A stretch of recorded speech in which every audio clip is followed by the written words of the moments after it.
na itong pagtagay. Diya sa inyong dati, kung niapin mo sa pagpangalaga, sa pagsanyaw sa Ebanghelyo, sa paghago sa pagkatiman sa kabalangan, tanang aspeto sa Diyos life. Dayon, kung kayo mga ipahat sa Ginoo kaninyo, sumala sa isukod, ipahat sa Ginoo kaninyo, kung inyo nang ipamatigay, inyo nang ipamuhunan, aron makaginansya mo, pag-abot sa panahon, maingon ikot, maayong pagkabuhat. Nagpasabot ka na. Kasi Pablo, anong nagantihan man siya? Nagantihan siya. Una, nagantihan siya na anong gilutos man siya sa Hudyo, tungkol kay silang antos nang himatuog ni Jesus, gisangya niya ni Jesus, o iyang himantala sa tarandan. No? Sa ito pa niabot yun ang panahon. Kung sa may mga pag-antos na itong magyan, nag-antos ba dahil ka na wak magkamagala? Nag-antos ba dahil ka na wak magkamapil ni pagdagan sa lumba? Di nga yung nag-antos na may bugas, hindi mo na pag-antos may bugas, kaya tinuyuan mo po na nato. Ang pag-antos na gisgutan din, ng maatong masugatan. Kung nang imatutan ni Jesus sa itong dapit, musugot mo sa dili, patindugo ni Satanas ang mga tao sa paglutos na. Pakaulawan ta tungod sa ngalan sa atong Ginoo. Monas Pablo, niimong ka ng report sa iyang ikapilan niyang pagpanaw, sa last niya ng pagpanaw, na nakaabot siya sa Roma, pero niabot siya dito nga binilanggo. Nakaagi siya 40 kabunan. Nakaagi siya daw patay na giguyog, gipagawas. No? Grabe ang iyang mga nagyan. No? Bisag ilang kamusulunan na, kaya di matatay mo. No? Kung saan pag-abot niya sa pag-ubad sulat na sa Kinong Timoteo, nag-abot na kung sa naganan. Kung saan atong panahon, makaingon mo kung taon niya, kung di pa ka mamatay, Ginoo, nag-abot na kung sa naganan. May inumong Ginoo, kung sumidad ka natin yung manaptan, wala man. Kung saan, klaro-klaro magkasulti, makanawa ta sa ganti, basta mo apel ka sa lumba. Mo-apel ka sa lumba sa magsangyaw sa Ebanghelyo sa atong mga dati. No? Muamit ka sa lumba sa pagpamisita sa mga ito. Kaya pagsangyaw sa Ebanghelyo, may ulo yung magsangyaw sa Ebanghelyo. No? Grabe na magsangyaw sa Ebanghelyo. Ilabi ang ulawa na. Nga naman, kung buhato na ito na, makaingon yun ka na nakaabot na kusda ka na. Pero wala ka makapil, wala ka magpakabratas live sa inyong locality. Mayroon ito nga, magmata na kita karon mga iso.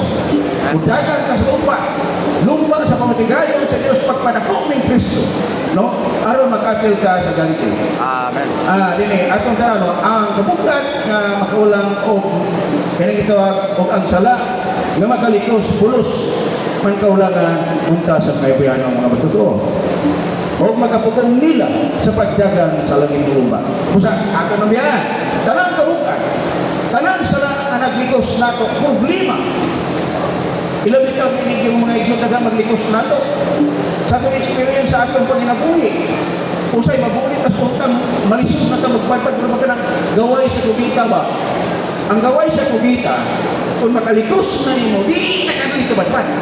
Kung makasulod bitaw kita anak, talagsa na mag-itaw may utang, kung makasulod kita anak, mura na kanang gaway sa kubita, ayun di ka na. Para hindi kita makabuhi. No? Dagan, mga sala. Ang ato, ututok ka sa atong kapagyasan. Ututok ka sa atong mga kaulangan sa atong kinaming mga kabukan. Pingon na kayo, nagkapadayon, pinagkamatag sala. Maura mang gihapon. Dinalang kong wapin.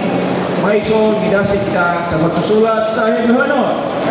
Mututok ni Jesus na mag-uugdaw, maghigpit sa itong pagto. No? Roman numeral 3. Si Jesus mag-ugda sa pagtuo, ang tigsugod, ang tinginaguran, ang tinugdan, o maminungdan sa pagtuo. Dati rin, ang pagtuo sa mga magtutuo sa pagkatinood, dili man ang pagalingon nilang pagtuo. Kung dili si Kristo na nisulod kanila, aron mahimong ilang pagtuo. Ay, karon, hindi pagtuha nila ito.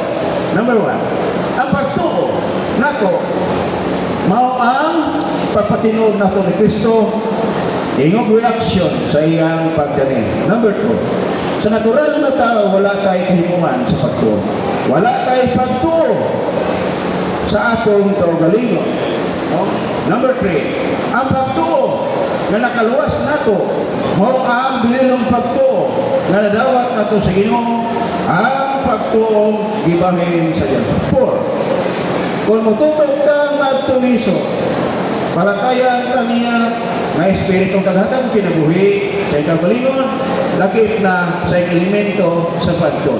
Number 5, dili sa atong kaugalingon kining pagtuha, kung dili iya nga nagpaambit sa kaugalingon sa elemento sa pagtuo na hinato aron mo siya alam nato, no?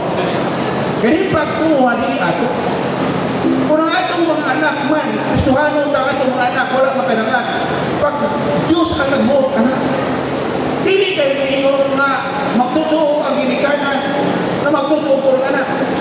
Kung gintagaan siya sa Diyos kung pagtuo, kaya ang pagtuo dili man ato, hatag na sa Diyos gigibutang sa itong kasing-kasing, mga igsoon, balik ko na to, kitang tao wala diyo'y pagtuo, no?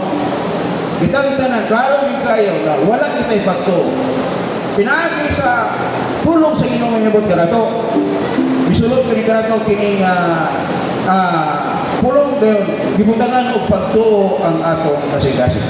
Letter B, ang pagtuo ang himuan sa pagpatinuod sa kaunong nagdalamhan, ang dalamhan sa pagpatinuod kon paghatag nato pagkamao sa mga butang na wala makita o gilaman. Number 1, ang pagpatinuod mao ang kahimuan na makapaila nato sa pagkamao.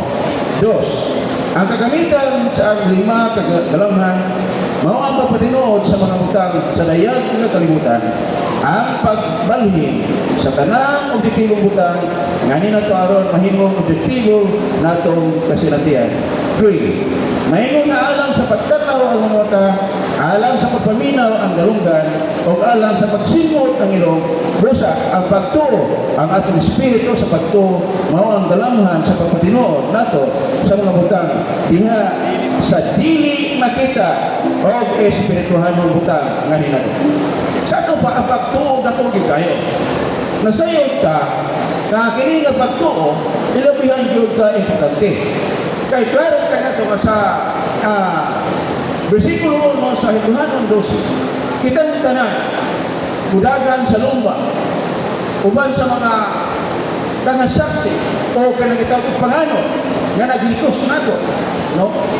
Kini makita nato mga igsoon na ang makatawag sa Israel sa una sa diya upanaw sila, musunod sila sa panganod, kaya ang panganod sa Exodo nagpasabot man sa atong Ginoo, no? Ang direksyon sa panganod adto sila musunod. Dayon ang mga saksi dinhi nagpasabot sa mga bayani sa pagtuo na naa sa kapitulo 11. Kung sa kapitan ng Rinong diha, gikan ni Abel, gikan ni Enoch, hantod ni Abraham, anuhi Abraham. Makita nato nga doon natin sila yung pagtuo. Unsa ang pagtuo? Mo ang pagpatinuod sa mga butang na atong gilauman, dili nato makita. Sama ni Abraham, no? Isultihan siya, napatuon siya sa yuta, ngayon gisan, pero wala siya kung asa siya kayo. Nganong nipanaw man siya, noon to sa iyang pagtuo. Kung sa pagtuo ang pundasyon sa itong Kristohanong kinabuhi. Di na rin yung tusi istubili, kundi hindi na pagtuo, may magpapinood sa mga utang na atong ginawaman.